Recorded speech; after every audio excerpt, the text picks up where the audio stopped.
Oke Bang Odi, selamat nih hari ini mendapatkan gelar dokter ya. Oke, mungkin perjalanannya seperti apa sih Bang sehingga Abang bisa mencapai gelar dokter saat ini? Waduh, perjalanannya tuh luar biasa banget ya. Ini air mata kalau bisa keluar darah semua tuh buat menjadi dokter ya. Tidak mudah. Karena di kampus saya ini di Borobudur nilai itu tidak mudah ya, ketat sekali ya, ukurannya jelas. Sehingga tidak gampang meluluskan orang. Karena hari ini banyak tuh kampus-kampus yang gampang meluluskan orang, bahkan negeri yang tidak jelas ya kredibilitas orang tersebut tuh jadi dokter ya. Ada juga selain dokter yang sarjana aja masih diragukan nih sampai ke proses pengadilan. Aneh aja kan. Ya hanya di kampus saya benar-benar butuh perjuangan, butuh belajar, harus bikin banyak tugas, harus bikin jurnal, ya belum ujiannya tuh, ujian proposalnya, seminar hasil penelitiannya, ya tertutup, terbuka, waduh. Sehingga luar biasa ya untuk jadi dokter itu tidak mudah.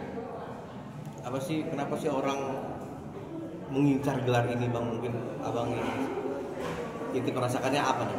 Kalau saya sih untuk memenuhi syarat ya sebagai dosen sekarang kan disyaratkan minimal dokter. Jadi karena saya sebagai dosen hobi mengajar, nah ini harus memenuhi kualifikasi sebagai dokter. Sebagai pakar hukum juga Bang, ikut membantu gak sih gelar dokter itu Bang?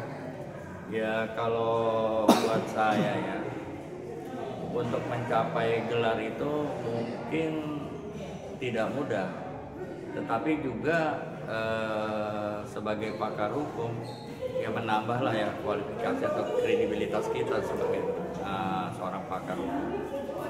Butuh waktu berapa lama Bang untuk bisa gitu mencapai hasil ini dari seorang Budi Yusuf nih ya Bang Yudi? Saya 2,5 tahun untuk menjadi dokter ya, 2,5 tahun itu pun ya disertasi saya harus perbaikan, dari perbaikan ke perbaikan itu kan, sampai bimbingan di promotor dan promotor saya, sehingga alhamdulillah sih 2,5 tahun dapat saya. Kang, setelah mendapat pencapaian gelar dokter, ke depan apalagi sih yang belum tercapai cita-citanya Kang Budi?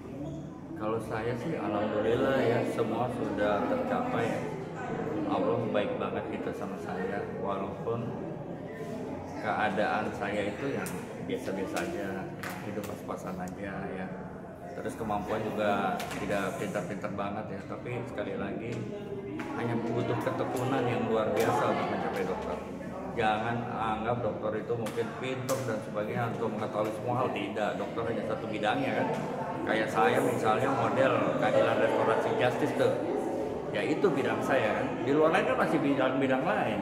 Mungkin tukang somai, tukang ini juga pantas gelar dokter, bikin somai terenak di dunia kan gitu. Tapi ini kan gelar akademik, ya nggak. Kalau kehebatan berpikir kan belum tentu saya paling hebat kan. Kalau gelar akademik ya alhamdulillah dapat menjadi dokter. Keluarga sendiri juga gimana? Kenapa? Support keluarga sendiri. Keluarga sangat banget mensupport ya, terutama istri ya yang membantu gitu, membantu menteri, membantu revisi itu.